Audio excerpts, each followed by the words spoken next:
Hello and welcome back to channel. आज का जो वीडियो है वो बहुत ही सीरियस टॉपिक पे होने जा रहा है और बहुत ही इंपॉर्टेंट चीज़ें मैं यहाँ पे आप लोगों के लिए बताने वाला हूँ। जब से डीएमईआर महाराष्ट्र में जो डीएमईआर की एग्ज़ाम हुई तब से लेके अभी तक काफ़ी चीज़ें मीडिया में भी, अगर मैं बोलूँ न्यूज़पेपर्स में भी, और हमारे जो स्टूडेंट्स हैं जिन्होंने अप्लाई किया था उनके बीच में काफ़ी कन्फ्यूजन, कुछ कंट्रोवर्शियल चीज़ें भी चल रही है, काफ़ी कुछ चीज़ें चल रही हैं। और जब से डीएमईआर का रिजल्ट आया है तो आई थिंक उसके ऊपर हमने लास्ट वीडियो बनाया था, इवन लाइव सेशन में भी हमने वो चीज़ डिस्कस की थी। उसके बाद अभी तक मैंने एक भी वीडियो डीएमईआर के ऊपर नहीं बनाया। लेकिन अभी क्या है ना कि कुछ कन्फ्यूजन स्टूडेंट्स के बीच में चल रहे हैं कि क्या होगा, कैसे होगा। और सबसे बड़ा क्वेश्चन जो है ना, ये क्या डीएमईआर पे स्टे आएगा, स्टे ऑन डीएमईआर एग्जाम। तो ये जो 2023 की एग्जाम हुई थी, क्या डीएमईआर के ऊपर स्टे आएगा? अभी इस क्वेश्चन का हम आंसर इस वीडियो में देखेंगे। सबसे पहले क्वेश्चन कि ये डीएमईआर का ऊपर क्वेश्चन आया है कि स्टे आएगा, ये क्वेश्चन ही क्यों आया है? Why, what is the reason, क्यों आया है? एंड स्टार्ट कहां से हुआ है, वेयर डिड इट स्टार्ट? तो यहां पे ये अराइज हुआ था कि जब एग्जाम हुई थी, एग्जाम के बीच में जब एग्जाम हुई थी महाराष्ट्र में, तो उसमें कोई एक सेंटर है, कुछ डिस्ट्रिक्ट्स में ये न्यूज़ सुनने में आई कि जो टीसीएस के द्वारा ये जो एग्जाम ली गई थी, जो सेंटर्स थे, एग्जाम सेंटर्स, तो उन एग्जाम सेंटर्स में कॉपी केस या फिर उन लोगों ने गलती से जो एग्जाम है, जो पेपर है, उस चीज में मतलब कई सारी मिस्टेक्स थी। आइदर वो हैक हुआ था, सिस्टम हैक की गई थी, या फिर कुछ ना कुछ मिस्टेक थी। तो उसके ऊपर प्रीवियसली टीसीएस ने ऑलरेडी अपना वर्डिक्ट बोला है। टीसीएस ने ऑलरेडी उस चीज के ऊपर जो भी एक्शन लेना था वो लिया है, या फिर जो भी चीजें उन्होंने करनी थी उन्होंने की है। तो वो एग्जाम सेंटर पे सब कुछ उन्होंने टेस्ट किया है। उसके बाद फिर जब एग्जाम हुई थी तो एग्जाम के बाद ये चीज सामने आई कि अब ये एग्जाम का रिजल्ट ही नहीं आएगा, रिजल्ट ही नहीं आएगा। बट टीसीएस सब कुछ कंफर्म करने के बाद फिर सबसे पहले तो रेस्पॉन्स की आई। उस रेस्पॉन्स की के आने के बाद भी बहुत सारे स्टूडेंट्स और बहुत सारे लोग जिनका अच्छे सा मतलब जिनका स्कोर अच्छा नहीं था, आई एम सॉरी, बट ये फैक्ट है, जो फैक्ट है फैक्ट के ऊपर ही हम वीडियो बनाते हैं। तो कई सारे स्टूडेंट्स का ये था कि नहीं भाई, ये तो ऐसा है, वैसा है, गलत है। फिर इसके ऊपर टीसीएस ने मतलब ये भी ऑप्शन दिया था कि अगर आपको कुछ चीज़ें आपके रेस्पॉन्स की में लगती है कि कुछ क्वेश्चन गलत है, तो उसके ऊपर आप क्यूरी जो भी है वो रेस कर सकते हो। तो वो रेस करने के बाद फाइनल रिस्पॉन्स की आई, उसमें जो भी क्वेश्चंस थे, मिस्टेक थे, वो उसमें वो करेक्ट करके ये फाइनल रिस्पॉन्स किया है। अब इसमें क्या है, कई सारे स्टूडेंट्स के कुछ 2 मार्क्स प्लस हुए, कुछ लोगों के 2 मार्क्स माइनस हुए, कुछ लोगों के 4, मैक्सिमम ज़्यादा से ज़्यादा ऑन एन एवरेज अगर हम पकड़े तो 2 मार्क्स का ही खेल उसमें हुआ था, इससे ज़्यादा नहीं हुआ है। रेयर केसेस में इससे ज़्यादा, क्योंकि एक आई थिंक सेकेंड डे का जो एग्जाम था वहाँ पे कुछ एक क्वेश्चन गलत था, उसका आंसर सही दिया था लोगों ने, बट उसको गलत, ऐसा कुछ हुआ था। तो इससे ज़्यादा नहीं आया है इस फाइनल रिस्पॉन्स की में। अब ये फाइनल रिस्पॉन्स की आई। अब उसके बाद बात आई जब मेरिट लिस्ट आई, मेरिट लिस्ट आई। अब मेरिट लिस्ट में क्या हुआ, कुछ लोग जो फाइनल रिस्पॉन्स की में मान के चलो फॉर एग्जांपल उनके 100 मार्क्स थे, तो कुछ लोगों का ऐसा हुआ मेरिट लिस्ट में ये जो 100 थे ना, तो उनके हुए 80। जस्ट एग्जांपल दे रहा हूं, मतलब मेरा मानने का, बोलने का, कहने का मतलब ये है कि कुछ लोगों के माइनस हुए मार्क्स और कुछ लोगों के ये 100 से 125, 130 या फिर 120 हुए, तो प्लस हुए। सीन क्या हुआ, मेरिट लिस्ट में जो भी लिस्ट आई उसमें जो मार्क्स थे उसमें कुछ स्टूडेंट्स के जो फाइनल रिस्पॉन्स की के द्वारा जो भी उन्होंने कैलकुलेट किया था, उनके मार्क्स से कुछ लोगों के कम हुए, कुछ लोगों के ज्यादा हुए। अब ये हुआ कैसे, तो उसके लिए एक प्रोसेस जो डीएमईआर एग्जाम लेने से पहले उन्होंने अपने गाइडलाइंस में बोली थी, वो थी नॉर्मलाइजेशन। तो ये जो नॉर्मलाइजेशन प्रोसेस है उसमें एक फॉर्मूला है। अब ये नॉर्मलाइजेशन प्रोसेस में आपको बोल दूं, ज्यादा मैं दूर नहीं जाऊंगा, बाकी स्ट्रीम्स, बाकी फील्ड्स के ऊपर मैं नहीं जाऊंगा। नर्सिंग के बारे में ये बात चल रही है तो नर्सिंग के बारे में ही मैं बात करूंगा। इस साल जो नर्सिंग की एग्जाम हुई, entrance exam, MH BS nursing CET, तो उस एंट्रेंस एग्जाम में भी नॉर्मलाइजेशन प्रोसेस हुआ है। तो उस नॉर्मलाइजेशन प्रोसेस के थ्रू जो भी मार्क्स थे उनको परसेंटाइल स्कोर में और 7th डिजिट डेसिमल तक वो कंसिडर किए गए, एंड अकॉर्डिंगली स्टूडेंट्स को कॉलेजेस जो है वो अलॉट किए गए। सेम चीज यहाँ पर DMAR में फॉलो हुई। अब यहाँ पे कुछ कंफ्यूजन ये है कि ये नॉर्मलाइजेशन होने वाला है या नहीं, तो क्या ये पहले बताया था? कुछ लोग, मुझे भी कुछ लोग मिलते हैं तो वो बात करते कि सर ये पहले नहीं बोला था, कुछ लोग बोलते यार बोला था। तो ऐसा है, तो मैं आपको यहाँ पे फैक्चुअली क्लियर कर दूं कि जब DMAR का नोटिफिकेशन आया था उसी टाइम पे सब कुछ क्लियर DMAR ने, अगर आपने अच्छे से देखा नहीं होगा तो फिर से वो नोटिफिकेशन पढ़िए, उसमें नॉर्मलाइजेशन के बारे में बताया गया था। इतना ही नहीं, ये जो फॉर्मूला है तो फॉर्मूला की एक सेपरेट शीट थी, उसमें पूरा सारे सिनारियोस बताए थे। तो वो पूरा नॉर्मलाइजेशन का प्रोसेस उस पर्टिकुलर जो भी PDF आपको मिली थी उसमें है। अगर आपको नहीं मिल रही है तो DMAR के ऊपर हमने वीडियो बनाए हैं, वो वीडियोस चेक करिए, उसमें हमने क्लियर मेंशन किया है, बताया है, और कई सारे लाइव सेशंस में भी हमने बताया है कि नॉर्मलाइजेशन के बारे में, नॉर्मलाइजेशन होगा, ये होगा, वो होगा, कैसे होगा, क्या होगा, किसी को नहीं पता। अब ये फॉर्मूला कैसे यूज हुआ है, क्या हुआ है, ये मतलब ये बहुत हाई इंटेलेक्ट लगेगा कि क्या है वो सब कैलकुलेशन, क्योंकि ये ऑटोमेटेड प्रोसेस है। ऑटोमेटेड इन द सेंस कि कंप्यूटराइज सब कुछ, कैलकुलेशन हाथ से करना बहुत डिफिकल्ट है क्योंकि इतने सारे लोग हैं। सो नॉर्मलाइजेशन के तहत जो भी ये लिस्ट आई थी वो नॉर्मलाइजेशन के बाद इस फॉर्मूला में, तो अलग अलग सेशंस में लोगों ने एग्जाम दिए हैं, तो अलग अलग सेशन में अगर एग्जाम दिए जाते हैं तो इसमें क्या है कि हो सकता है कि कुछ कोई सेशन इजी था, कोई सेशन डिफिकल्ट था। तो फॉर एग्जांपल अगर ए है, बी है और सी है, तो ए का था, फॉर एग्जांपल ए है, बी है, सी है। ए का था मॉर्निंग में, बी का था आफ्टरनून में और सी का था इवनिंग में। मॉर्निंग वाला बड़ा ही खुश है, एग्जाम अच्छी थी। आफ्टरनून वाला उससे थोड़ा खुश है क्योंकि माइल्ड थी। इवनिंग वाला बहुत दुखी है क्योंकि एग्जाम बहुत डिफिकल्ट थी। अब इसमें क्या है कि ए वाला तो बहुत ही खुश रहेगा, डी वाला सोचेगा कि मेरे ऊपर अन्याय हुआ है, नाइंसाफी हुई है, इन दोनों को एग्जाम जो थी वो अच्छी थी। बी वाला सोचेगा कि ए वाले को तो बहुत अच्छी थी, हम मुझ पे अन्याय हुआ है, और सी वाला सोचेगा हम दोनों पे अन्याय हुआ है।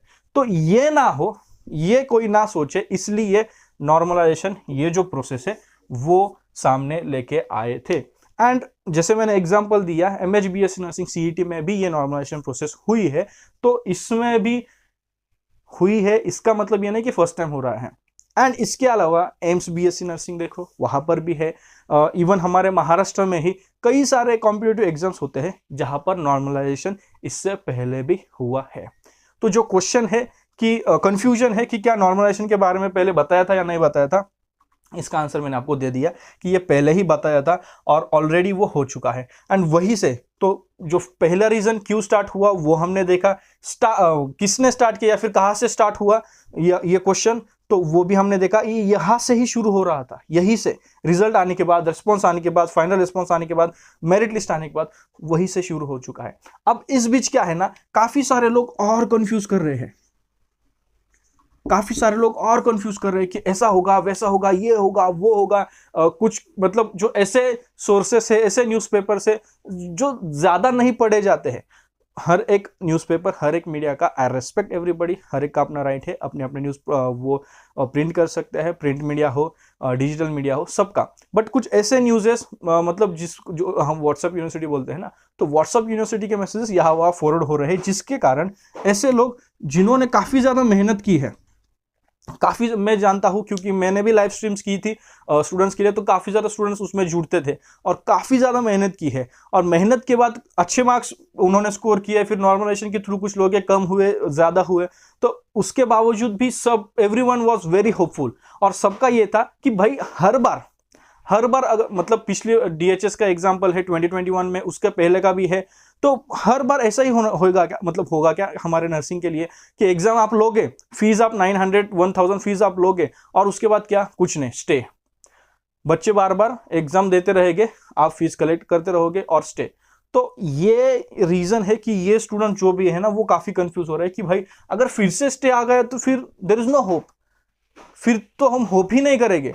महाराष्ट्र में तो, और महाराष्ट्र में क्या पूरे इंडिया में ये बोलूंगा, मेल्स के लिए तो ये बहुत ही इंपॉर्टेंट है कि DMAR में हो, क्योंकि यहाँ पे कोई भी क्राइटेरिया रेशियो नहीं है। अगर हम बात करें एम्स की, तो एम्स में 80-20 का रेशियो आपने लगाया है, डीएचएस की एग्जाम आने वाली है, अभी कुछ लोग बोल रहे हैं कि चलो डीएमआर में नहीं होगा, डीएचएस के लिए ट्राई करो, तो डीएचएस में भी आपने रेशियो लगाया है 90-10 का, तो मतलब बॉयज क्या करें नर्सिंग क्यों के? अगर एक और क्वेश्चन मेरा ये है कि चलो एम्स का ठीक है, एम्स तो बॉयज को नहीं पढ़ा था, एम्स सिर्फ गर्ल्स को ही पढ़ाते हैं, तो इसलिए ठीक है, चलो उन्होंने 80 किया 20 किया, वो कुछ हद तक ठीक है इसके कंपैरिजन में, इनके कंपैरिजन में। बट डीएचएस गवर्नमेंट जो है, गवर्नमेंट जो अगर हम कॉलेजेस देखें, बीएससी नर्सिंग के हो, जीएनएम के हो, तो हाँ मेल्स कम है, बट मेल्स को क्यों पढ़ाते हो फिर? अगर आपको मेल्स को लेना ही नहीं है, इतनी ये ही नहीं है, प्रायोरिटी ही नहीं है, तो फिर मेल्स को पढ़ाने की जरूरत ही नहीं है। तो ये नहीं होना चाहिए था, मुझे ये लगता है डीएचएस में भी ये इक्वल होना चाहिए as per the merit. And वही चीज, तो फिर अगर डीएमआर में भी ये नहीं होगा तो डेफिनेटली स्टूडेंट्स कंफ्यूज ही होंगे। कंफ्यूज होने के का क्योंकि अगर आप बोल रहे हो डीएचएस, तो डीएचएस में ये फॉर्मूला है, ये फॉर्मूला से जो और उसमें अगर हम देखें डीएचएस की वैकेंसीज के बारे में भी हमने ऑलरेडी एक वीडियो रिकॉर्ड कर रखा है, शायद ये वीडियो से पहले वो आ गया होगा या फिर इससे बाद वो आएगा। जब भी ये वीडियो अपलोड होगा तो वो वीडियो ज़रूर देखें, डीएचएस की वैकेंसी, उसमें मेल्स के लिए भी काफ़ी कम वैकेंसीज है। तो मेल्स करे तो क्या करें, जो हम हर एक चीज़ में बात करते हैं जेंडर इक्वालिटी, तो बट नर्सिंग में gender equality is a myth. I will be very clear, nursing में gender equality is a myth. तो ये चीज़ है। अब मेरा लास्ट चीज़, हर एक स्टूडेंट जो कि कंफ्यूज हो रहा है, जो कि किसी चीज़ का सहारा देखने को कोशिश कर रहा है, उनके लिए मैं बोलूँगा भाई, सबसे पहला और बिगेस्ट एलिगेशन लगा था एग्जाम के ऊपर कि एग्जाम सेंटर्स में कुछ गलती हुई है, कुछ मिस्टेक की गई है, लोगों ने चीटिंग की है, या फिर एग्जाम सेंटर ही पूरा हैक हुआ था। वो बहुत बड़ा एलिगेशन था। अगर प्रोसेस स्टे आना था इस पूरे एग्जाम के ऊपर तो उसी टाइम पे स्टे आता, वही बहुत बड़ा एलिगेशन था। तो अगर उस टाइम पे ये सर्वाइव कर गया और यहां तक आया है कि मेरिट लिस्ट भी आई है, तो भाई आगे मुझे नहीं लगता कि आगे कुछ भी कोई भी रीजन के साथ ये एग्जाम पे स्टे आएगा, unless and until anything goes very very wrong.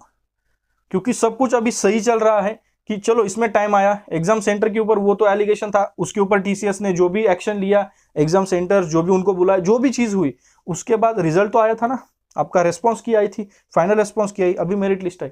तो इसके बाद होगा डॉक्यूमेंट वेरिफिकेशन, डॉक्यूमेंट वेरिफिकेशन के बाद आपका जो भी सिलेक्शन लिस्ट आएगी वो आएगी, एंड फिर आपका लगता है नेक्स्ट मंथ तक सब कुछ मतलब रिक्रूटमेंट हो जाएगी, कंप्लीट हो जाएगी, लोग ज्वाइन कर लेंगे। अभी एक चीज जो मैंने यहाँ पे मेंशन नहीं की, जो भी लीगल एक्शंस वहां पर चल रहे हैं मैट के मतलब उनके कोर्ट पे, तो वहां पे हमें क्या करना है, हमें जस्ट वेट करना है, क्योंकि जो चीज सही है तो कुछ भी हो, जो सही है वो सही रहेगी। अब वहां पे जो भी स्टूडेंट्स ने अप्लाई किया है उनको अपना फ्रीडम है कि अगर उनको लग रहा है कि मेरे साथ गलत हो रहा है तो वो स्टूडेंट्स डेफिनेटली अप्लाई कर सकते हैं। हम कोई भी नहीं होते कि उनको गलत ठहराने वाले, जो भी गलत या फिर सही ठहराएंगे वो जो भी जजेस रहेंगे, जो अथॉरिटी है वो ठहराएगी कि ये सही है ये गलत है। सो जो लोगों ने अप्लाई किया है उन लोगों को भी हम बिल्कुल नहीं बोल सकते कि नहीं वो गलत है, बिल्कुल नहीं। उन लोगों को कुछ चीज़ लगी है इसलिए उन्होंने अप्लाई किया है, ठीक है, नॉट अ प्रॉब्लम। और कुछ लोग, अभी दो साइड्स होते हैं, हर एक पहलू के दो साइड होते हैं, दो साइड होते हैं। तो जो दूसरे साइड पे है, जो लोग, जिन लोगों को लग रहा है कि ये क्यों केस हुआ है, उन्होंने डीएमआर को बोलना चाहिए था या फिर ये कुछ करना चाहिए था, केस के कारण अपने डायरेक्ट एक्शन लिया है तो उसके कारण ये ऐसा होगा कि ये जो टाइम है वो और लंबा चलेगा, ठीक है, ऐसे भी चीज़ों को टाइम ही लगा। एग्जाम कब हुई थी, रिस्पॉन्स भी कितने दिनों बाद आई, फाइनल रिस्पॉन्स की को कितना टाइम लगा, मेरिट लिस्ट को कितना टाइम लगा। ऐसा सोचिए कि वही चीज़ें चल रही है अभी, उस मतलब वो जो प्रोसेस है ना वो ऑनगोइंग है, चल रही है, और आने वाले दिनों में डॉक्यूमेंट वेरिफिकेशन भी होगा। तो जो लीगल एक्शंस जो चल रहे हैं, जो भी पूरा केस के बारे में डेली जो भी अपडेट्स हो रहे हैं उसके बारे में मत सोचो। और मैं तो बोलूँगा अगर ऐसे कोई अपडेट्स मिल रहे हैं, किसी व्हाट्सएप ग्रुप पे हो, किसी यूट्यूब पे हो या फिर कहीं टेलीग्राम कहीं पे भी हो, फॉलो ही मत करो, क्योंकि उससे और एक तो आप मतलब और सोचोगे। Don't worry about it. अगर यहाँ से चीज सर्वाइव की गई है तो ये तो ऑलरेडी बोला था, ये तो मतलब प्रेडिक्टेड नहीं था, फिर भी यहाँ से सर्वाइव हो गए, यहाँ तक आ गए, ये तो बोला था पहले से कि ये होने वाला है। तो इसको लेकर अगर कोई भी एलिगेशन लगाए जाते हैं तो मुझे नहीं लगता वो स्टे करेंगे।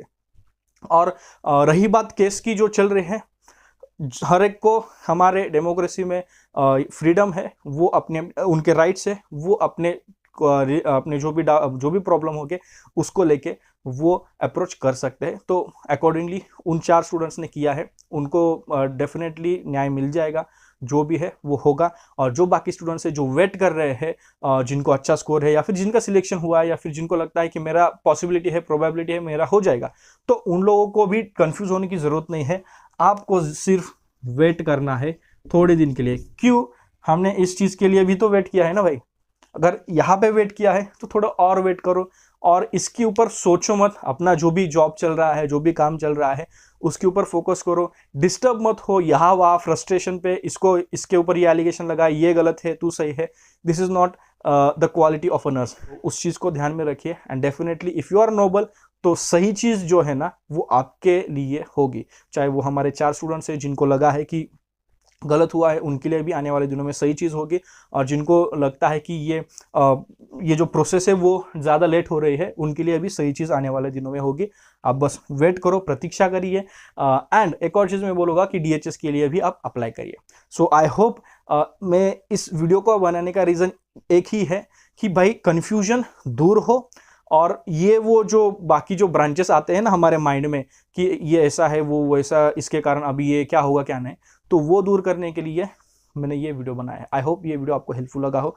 वीडियो को ज़्यादा से ज़्यादा शेयर करिए, चाहे व्हाट्सएप ग्रुप्स हो, टेलीग्राम ग्रुप्स हो, हर एक जगह वीडियो को शेयर करिए। वीडियो को लाइक करिए, पसंद आए तो वीडियो को ज़्यादा से ज़्यादा डेफिनेटली शेयर करिए, क्योंकि ये चीज़ है जो शेयर होनी चाहिए।